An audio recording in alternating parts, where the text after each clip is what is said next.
90% retail investors ఒక పెద్ద mistake This is the చేస్తున్నారు. one. షేర్ ప్రైస్ చూసి ఇన్వెస్ట్ చేస్తారు. న్యూస్ చూసి ఇన్వెస్ట్ చేస్తారు. ఫ్రెండ్స్ చెప్పారని ఇన్వెస్ట్ చేస్తారు. కానీ కంపెనీ బ్యాలెన్స్ షీట్‌ని మాత్రం ఓపెన్ చేయరు. అదే రీజన్ వల్ల చాలామంది ట్రాప్ స్టాక్స్‌లో ఇరుక్కుంటారు. ఈ వీడియో కంప్లీట్ అయ్యేసరికి బ్యాలెన్స్ షీట్ అంటే ఏంటి? అసెట్స్‌ని ఎలా అనలైజ్ చేయాలి? Current assets, non current assets, equities, liabilities, red flags and green flags step by step పర్టిక్యులర్‌గా నేర్చుకుంటారు. ఈ వీడియో అయ్యేసరికి ఏ కంపెనీ బ్యాలెన్స్ షీట్ అయినా కాన్ఫిడెన్స్‌తో అనలైజ్ చేయగలుగుతారు. ఈ వీడియోకి 500 లైక్స్ టార్గెట్ పెట్టుకున్నాం. తప్పకుండా అందరూ లైక్ చేయండి అండ్ సబ్స్క్రైబ్ కూడా చేసుకోండి. బ్యాలెన్స్ షీట్ అంటే ఏంటి అనేది ఫస్ట్ ఒక సింపుల్ ఎగ్జాంపుల్తో చూద్దాం. మన ఊర్లో రమేష్ అనే ఫార్మర్ ఉన్నాడు అనుకోండి. రమేష్ దగ్గర 2 ట్రాక్టర్స్, 10 ఎకరాల భూమి, 6 ఆవులు, ఇంకా బ్యాంకులో 3 lakhs ఉన్నాయనుకోండి. ఇవన్నీ కలిపితే రమేష్ దగ్గర ఉన్న ఆస్తులు. మనం బ్యాలెన్స్ షీట్లో పిలుచుకునే పేరే అసెట్స్.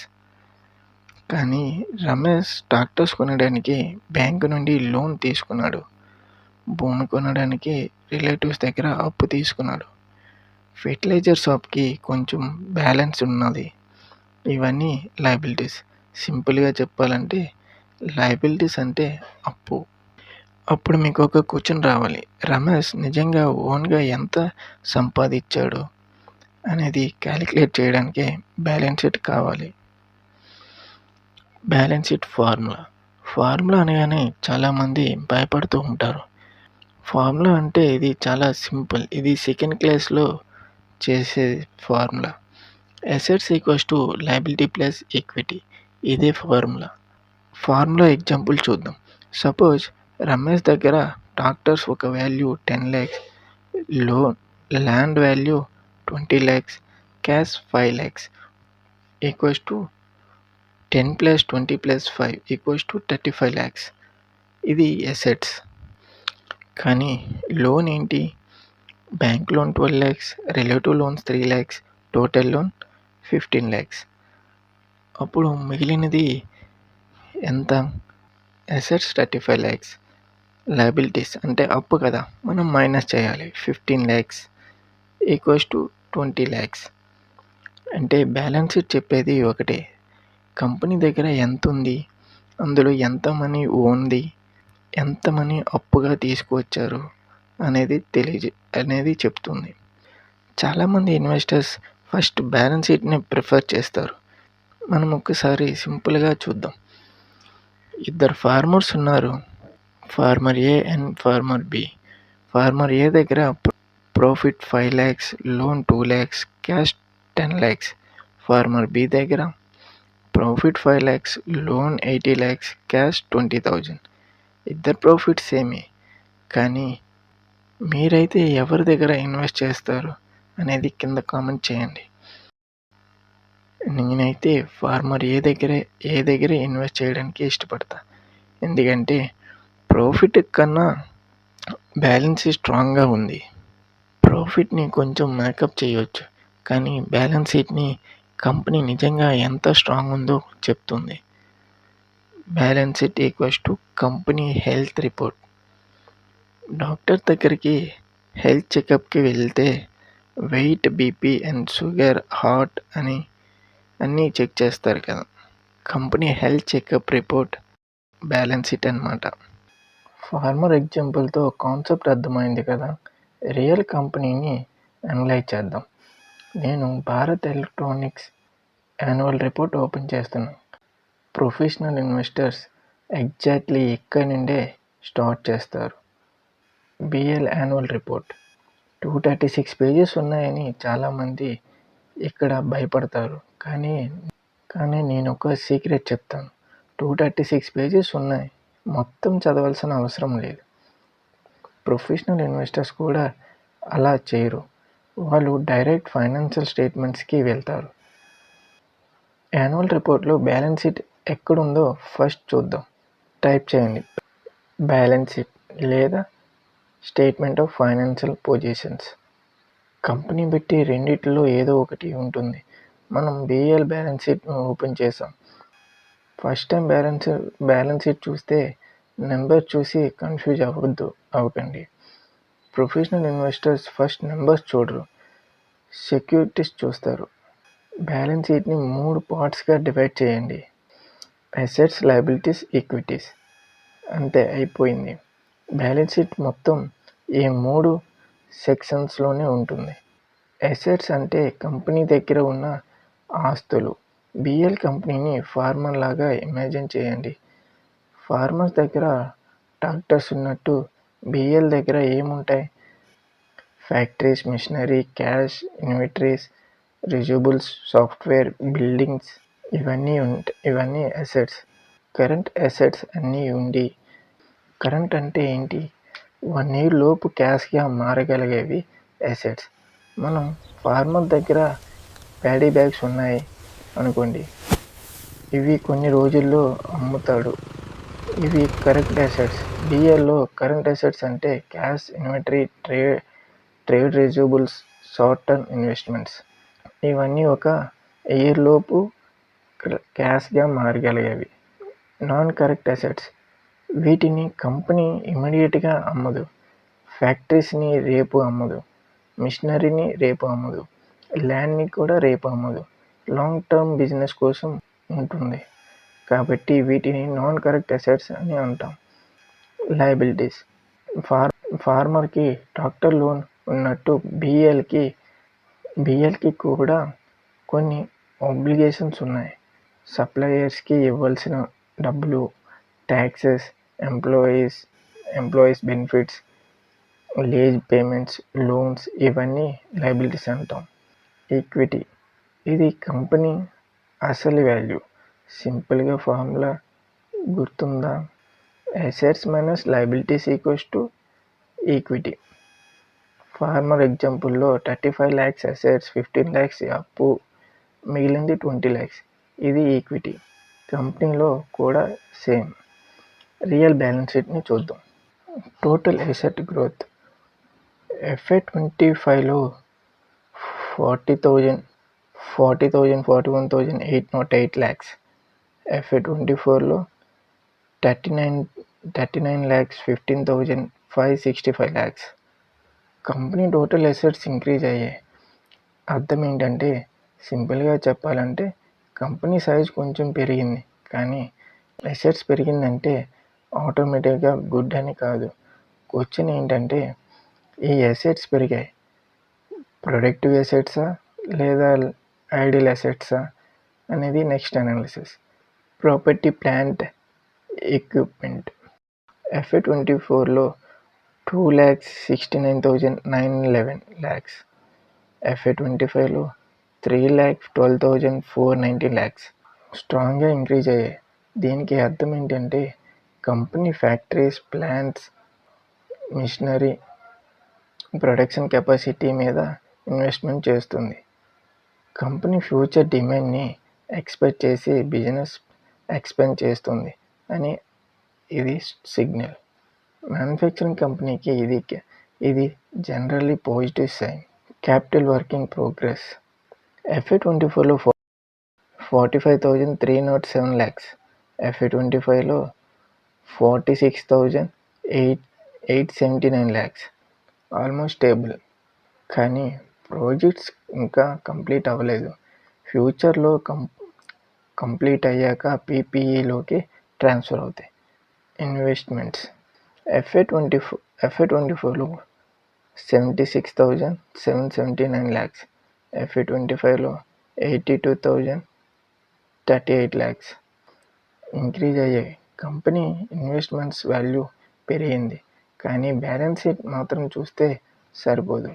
ఈ ఇన్వెస్ట్మెంట్ సబ్సిడీయా, మ్యూచువల్ ఫండ్సా, బాండ్సా అనేది తెలియాలి. కాబట్టి డేటా బట్టి చెప్పాలి.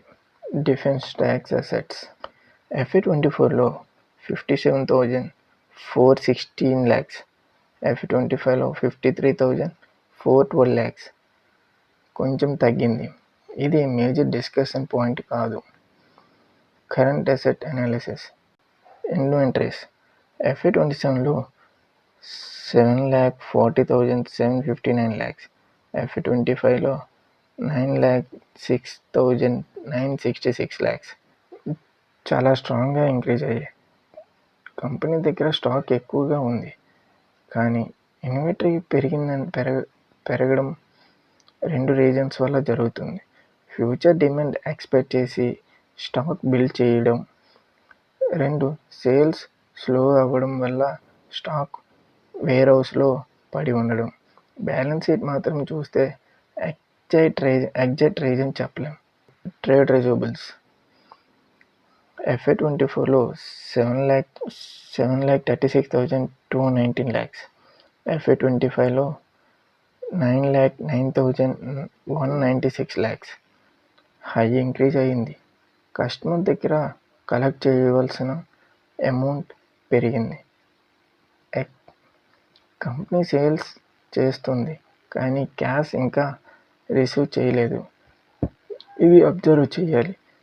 రిసీవబుల్ సేల్స్ కన్నా ఫాస్ట్గా పెరిగితే ఫ్యూచర్లో క్యాష్ ఫ్లోస్ ప్రెజర్ రావచ్చు. క్యాష్ అండ్ క్యాష్ ఈక్వివలెంట్ FY24లో 1,14,900 lakhs, FY25లో 68,168 lakhs. కంపెనీ దగ్గర ఇమ్మీడియట్గా అవైలబుల్ క్యాష్ తగ్గింది, కానీ ఒక క్యాష్ అండ్ క్యాష్ ఈక్వివలెంట్ చూసి డెసిషన్ తీసుకోకూడదు. ఎందుకంటే అది బ్యాలెన్స్ షీట్లో బ్యాంక్ బ్యాలెన్స్ చూసి cash and cash equivalent 68,168 lakhs, bank balance 8,71,562 lakhs. కాబట్టి కంపెనీ ఓవరాల్గా లిక్విడిటీని క్యాష్ ప్లస్ బ్యాంక్ బ్యాలెన్స్ కలిపి అనలైజ్ చేయాలి. క్యాష్ అండ్ క్యాష్ ఈక్వివలెంట్ తగ్గిన కంపెనీ దగ్గర బ్యాంక్ బ్యాలెన్స్ ఇంకా చాలా ఉంది, కాబట్టి క్యాష్ పొజిషన్స్ వీక్ అని డైరెక్ట్గా కన్క్లూజన్కి వెళ్ళకూడదు. లిక్విడిటీని కంప్లీట్గా చూడాలి. బ్యాంక్ బ్యాలెన్స్ FY24లో 9,81,910 lakhs, FY25లో 8,71,562 lakhs. బ్యాంక్ డిపాజిట్స్ కూడా కొంచెం తగ్గాయి. ఒక ఇంట్రెస్టింగ్ పాయింట్ ఏంటంటే క్యాష్ అండ్ క్యాష్ ఈక్వివలెంట్స్ మాత్రం కాదు, బ్యాంక్ బ్యాలెన్స్ కూడా తగ్గాయి. అంటే కంపెనీ దగ్గర ఐడియల్ క్యాష్ FY24లో, FY25లో, FY24 కన్నా తక్కువగా ఉంది, కానీ ఇది నెగిటివ్ అని డైరెక్ట్గా చెప్పలేం. ఎందుకంటే క్యాష్ని company PPE expansion, inventory build up లేదా వేరే బిజినెస్ యాక్టివిటీ కోసం యూజ్ చేసి ఉండొచ్చు. ఎగ్జాక్ట్ రీజన్ తెలుసుకోవాలంటే నెక్స్ట్ మనం క్యాష్ ఫ్లో వీడియో చేస్తాం, దాంట్లో తెలుస్తుంది. లోన్స్ 141 lakhs, FY24లో, FY25లో కూడా సేమ్గా ఉంది, no change. Loan amount almost సేమ్గా ఉంది, అంటే కంపెనీ వేరే పార్టీస్కి ఇచ్చిన లోన్స్లో పెద్ద చేంజ్ లేదు. బ్యాలెన్స్ షీట్ బట్టి ఇది మేజర్ పాజిటివ్ లేదా నెగిటివ్ పాయింట్ కాదు.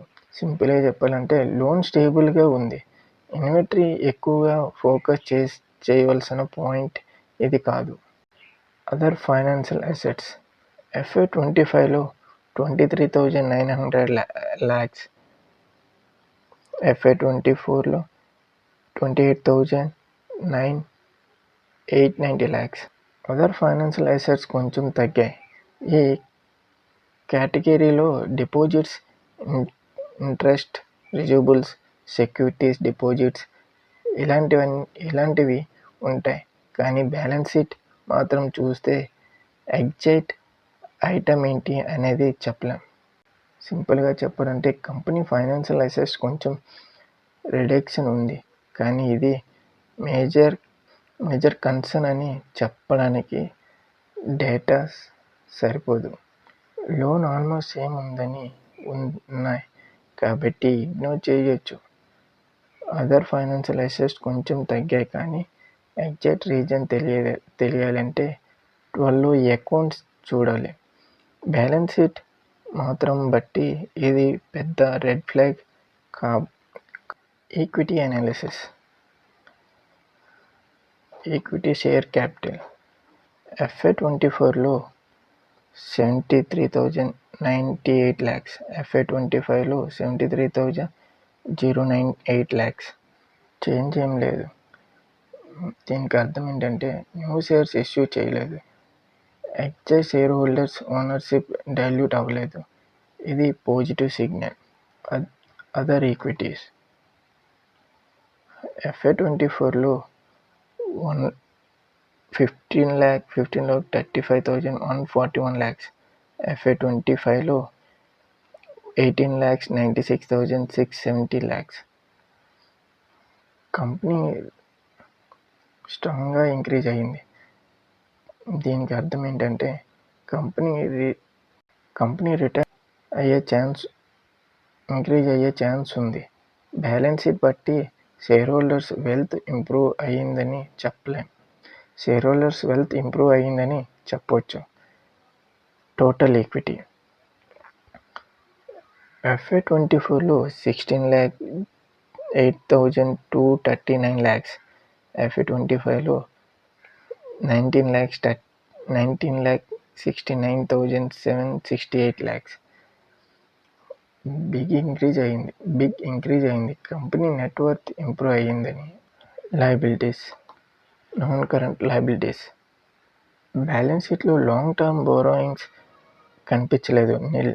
దీనికి అర్థం ఏంటంటే కంపెనీ లాంగ్ టర్మ్ డెట్ మీద ఎక్కువ డిపెండ్ అవ్వలేదు. Very healthy point.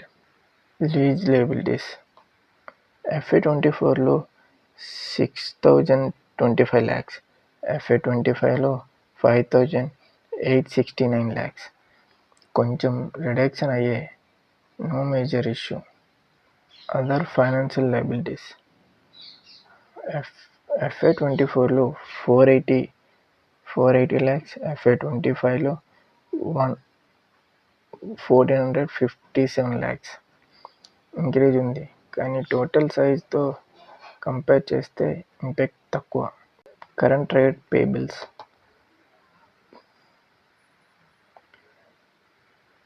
FY24లో 3,48,148 lakhs, FY25లో 3,14,167 lakhs. కొంచెం తగ్గాయి. దీనికి అర్థం ఏంటంటే సప్లయర్స్కి పేబుల్స్ అమౌంట్ రెడ్యూస్ అయ్యింది. కంపెనీ పేమెంట్స్ బెటర్గా సెటిల్ చేస్తుందని ఒక positive indication. Other financial liabilities FY24లో 1,31,303 lakhs, FY25లో 1,36,526 lakhs. అదర్ కరెంట్ లయబిలిటీస్ FY24లో 16,28,904 lakhs, FY25లో 14,28,251 lakhs. Good reduction. Current obligations కొంచెం తగ్గాయి. ప్రొవిజన్స్ FY24లో 68,900 lakhs, FY25లో 73,007 lakhs. కొంచెం ఇంక్రీజ్ అయింది. యూజువల్లీ ప్రాఫిట్ ఇంప్రూవ్ అయితే ట్యాక్స్ లయబిలిటీస్ కూడా పెరుగుతుంది. బ్యాలెన్స్ షీట్ మాత్రం చూసి ఎగ్జాక్ట్ రీజన్ చెప్పలేం. Positive signals. Total assets increase అయ్యాయి, PPE ఇంక్రీజ్ అయ్యింది, business expansion indication. Investments increase అయ్యాయి, క్యాష్ పొజిషన్ ఇంప్రూవ్ అయ్యింది, షేర్ క్యాపిటల్ సేమ్ ఉంది, డైల్యూషన్ లేదు. అదర్ ఈక్విటీ స్ట్రాంగ్గా ఉంది, టోటల్ నెట్వర్త్ ఇంప్రూవ్ అయ్యింది, లాంగ్ టర్మ్ బోరోయింగ్స్ ఆల్మోస్ట్ నిల్. అదర్ కరెంట్ లయబిలిటీస్ రెడ్యూస్ అయ్యాయి, ట్రేడ్ పేబుల్స్ రెడ్యూస్ అయ్యాయి. మెయిన్గా క్యాష్ ఫ్లోస్ దగ్గర చూడవలసింది ఇన్వెంటరీ చాలా ఇంక్రీజ్ అయ్యింది ఎందుకు అనేది చూడాలి. ట్రేడ్ రిసీవబుల్స్ కూడా చాలా ఇంక్రీజ్ అయ్యాయి. ఈ రెండు నెంబర్స్ని నెక్స్ట్ ప్రాఫిట్ అండ్ లాస్ మరియు క్యాష్ ఫ్లో స్టేట్మెంట్స్తో క్రాస్ చెక్ చేయాలి. మనం నెక్స్ట్ వీడియోలో profit and loss and cash flow statement వీడియోలో ఎక్స్ప్లెయిన్ చేస్తాను.